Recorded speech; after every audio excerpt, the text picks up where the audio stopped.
এই মুহূর্তে ছবিগুলো তোমাকে দেখাচ্ছে। এই মুহূর্তে এই পারে যেরকম পুলিশ রয়েছে ওই পারেও রয়েছে এই মুহূর্তে পুলিশ, জল কামান প্রস্তুত রয়েছে।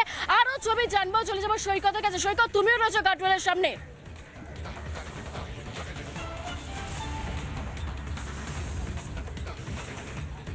একদমই, আমি যেখানে রয়েছি সরাসরি চিত্রটা দেখাবো। বলতে গেলে দুর্ভেদ্য গার্ডরেল তৈরি করা হয়েছে। কংক্রিটের যে গার্ডরেল, লোহার গার্ডরেল, সেটাকে মাটিতে অর্থাৎ রাস্তার মধ্যে সেটাকে গেঁথে দেওয়া হয়েছে এই ধরনের গার্ডরেল। এবং এখানে একটা বিপুল ফোর্স মোতায়েন রয়েছে, কলকাতা পুলিশের ফোর্স মোতায়েন রয়েছে। DC south west division Rahul Dey তিনি নিজে রয়েছেন। ওই দিকে রয়েছে ওয়াটার ক্যানন, জল কামান রয়েছে, র্যাপ মোতায়েন রয়েছে। অন্যদিকে ঠিক ব্যারিকেডের এই দিকে আমরা যেখানে দাঁড়িয়ে রয়েছি, ঠিক এই জায়গাটায় ইতিমধ্যেই বেশ কিছু আন্দোলনকারী তারা চলে এসেছেন। তাদের সঙ্গে কথা বলবো, তারা কি করবেন এখানে এসে একজনের সঙ্গে কথা বলার চেষ্টা করব। আপনাদের সঙ্গে কথা বলবো। আপনারা এরপরে এভাবে যদি পুলিশ যদি আটকানোর চেষ্টা করে তা আমরা কি করতে পারি? পুলিশের তো নিজেদেরই দরকার দিয়ে, তারাও তো শোষিত বঞ্চিত। তারা নিজেদের অধিকার যদি না বোঝেন, তারা যদি এরকম দলদাসের মতো আচরণ করেন, তাহলে আমরা অবহেলিত থাকবো।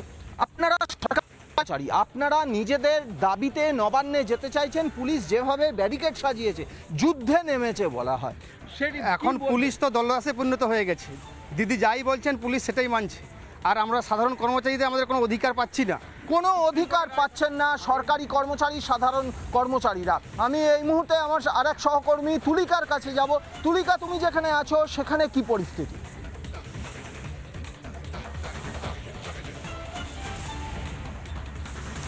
দেখো, একদিকে যখন হাওড়া স্টেশন থেকে প্রায় রামকৃষ্ণপুর ঘাট পর্যন্ত এসেছে এই মুহূর্তে যে চাকরিহারা বা চাকরি প্রার্থীরা যারা রয়েছেন তাদের যে টিম এসেছে। প্রথমে আমি একটুখানি বলবো দুর্গের ছবি দেখাতে, কারণ এখানে গার্ডরেল দিয়ে ঘিরে দেওয়া হয়েছে এবং যে ছবি আমরা বারবার দেখিয়েছি, কিন্তু এই গার্ডরেল পর্যন্ত যারা চাকরিহারারা রয়েছেন তারা কিন্তু আসছেন না। তার কারণ আমি একটুখানি বলবো অতনুকে একটু সামনের দিকে এগোনোর জন্য, কারণ সেখানেই রয়েছে যারা যারা যারা মিছিল করে নবান্ন অভিযানের জন্য নবান্নের ডাক দিয়েছিলেন এবং হাওড়া স্টেশন থেকে একেবারে সরাসরি তারা রামকৃষ্ণপুর ঘাট হয়ে ফরশো রোড হয়ে তারা নবান্নের দিকে যাবেন। কিন্তু তার আগেই দেখা যাচ্ছে যে রামকৃষ্ণপুর যে ঘাট রয়েছে তার থেকে মাত্র 200 থেকে 300 মিটার দূরত্বে, আমি জুম করে সেই ছবি দেখানোর কথা বলবো, সেখানেই তারা আটকে পড়েছেন বা সেখানেই তারা এই মুহূর্তে অবস্থান করছেন। তারা সেখানে বসে আছেন এবং সেখান থেকে তারা কোনোরকমভাবে গার্ডরেল পর্যন্ত তারা আসছেন না। অর্থাৎ যেহেতু তারা কোনোরকমভাবে যেটা জানাচ্ছেন যে তারা এখানেই অবস্থান করবেন এবং তারপর ধীরে ধীরে তারা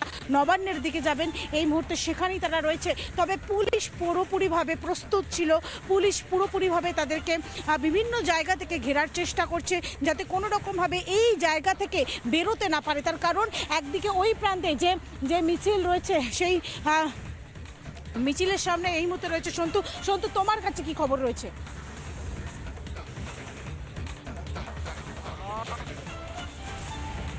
দেখো, এই মুহূর্তে ছবি দেখানোর চেষ্টা করবো 2009 সাল থেকে 2025 সাল পর্যন্ত তাদের অবস্থা মতো হয়ে গিয়েছে, এই কঙ্কালের মতো হয়ে গিয়েছে। আমি কথা বলার চেষ্টা করবো। 2009 সাল থেকে আপনারা রাস্তায় রয়েছেন, চাকরি নেই।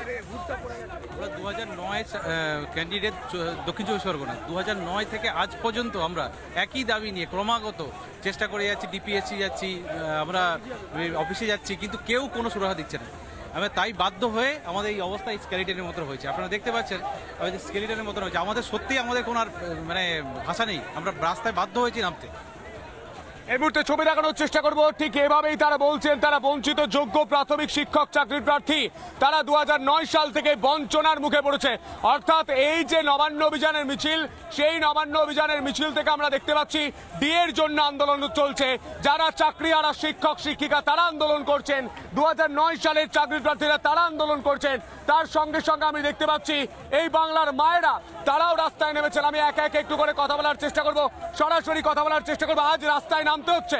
মমতা বন্দ্যোপাধ্যায় বলছেন এগিয়ে বাংলা, মমতা বন্দ্যোপাধ্যায় বলছেন এই বাংলায় সব থেকে সুরক্ষিত বাংলার মানুষ, সব থেকে তারা শস্য শ্যামলা এই বাংলা, এই বাংলায় চাকরি রয়েছে, কাজ রয়েছে। না, চাকরিও নেই, কাজও নেই, বেকার এত পরিমাণে বেকার বেড়ে গেছে যে মানুষের মরা ছাড়া কোনো গতি নেই। এই যে যাদের চাকরিগুলো চলে গেল, এই যে মানে 2014-তে যে মানে শিক্ষকদের যে চাকরিগুলো চলে গেল, উনি কি একবার ভেবে দেখেছেন যাদের চলে গেল তাদের প্রত্যেককে এক একটা ছেলের পিছনে যদি আজকে 16,000-এ যায়, 16,000-কে যদি 4 দিয়ে গুণ করি তাহলে কত এসে দাঁড়ায়? তাহলে প্রত্যেককে উনি পথে নামালেন এবং প্রত্যেকে একজন চোর ডাকাত হিসাবে পরিণত করলেন উনি। আপনারা আজ রাস্তায় নেমেছেন, আমাদের আইসিডিএসে আমরা দীর্ঘ দিন ধরে দেখছি আমাদের কোনো উন্নয়ন নেই, এমনকি সেন্ট্রাল এবং রাজ্য কেউ আমাদের কোনো রকম উন্নতির পথ দেখতে পাচ্ছি না। আমাদের অনারিয়াম দিচ্ছে না, আমাদের 50% সুপারভাইজার দেওয়ার কথা ছিল সেটাও আমাদের দেয়নি। হাইকোর্ট লড়াইনি, যা কিছু মিথ্যাচার করছে পুলিশের সেসব আধিকারিকদের আমরা ধিক্কার জানাচ্ছি, যারা হাইকোর্টের নাম করে মিথ্যাচার করছে আমরা সেসব আধিকারিকদের ধিক্কার জানাচ্ছি, যারা মানে হাইকোর্টের রায়টাকে ডিকোড করার মতো বিদ্যা বুদ্ধিও যারা অর্জন করতে পারেন। আমরা সেই সব পুলিশ আধিকারিকদের ধিক্কার জানাচ্ছি, যারা নিজেদের আখেরটা গুছিয়ে নিয়ে কয়েকশো কোটি টাকার করে মালিক হয়ে গিয়ে এই রাজ্যের মানুষকে অন্য রাজ্যের মানুষ হয়ে এই রাজ্যের বাঙালিদেরকে শোষণ করার কাজটা করে যাচ্ছে। অবস্থান চলবে। এই লড়াইটা শুধুমাত্র কর্মচারীদের লড়াই নয়, এই লড়াই তার থেকে অনেক বেশি করে এই রাজ্যের মানুষের অধিকার প্রতিষ্ঠার লড়াই, বাঙালির অস্মিতা রক্ষার লড়াই।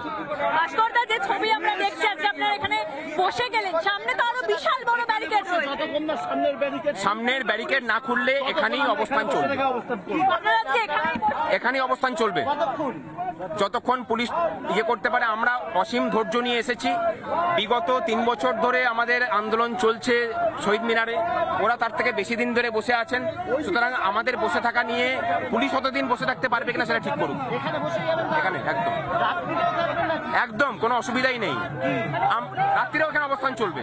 পুলিশ যতক্ষণ না কিছু বলছে একদম আপনাদের এই অনুরোধ একদম।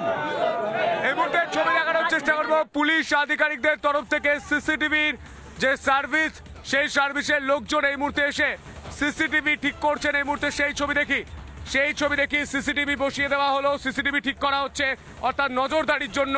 আর এই মুহূর্তে ছবিটা কি উঠে আসছে আমি দেখানোর চেষ্টা করি। এই বাংলার সমস্ত মানুষ আজ দেখতে পাচ্ছেন, গোটা বাংলার মানুষ প্রায় রাস্তায় দাঁড়িয়ে রয়েছে। নানা ধরনের কন্টেন্ট দেখার জন্য লাইক করুন, শেয়ার করুন আমাদের ফেসবুক পেজ, সাবস্ক্রাইব করুন আমাদের ইউটিউব চ্যানেল। পাশাপাশি অন্যান্য ব্রেকিং নিউজের জন্য অবশ্যই চোখ রাখুন রিপাবলিক বাংলায়।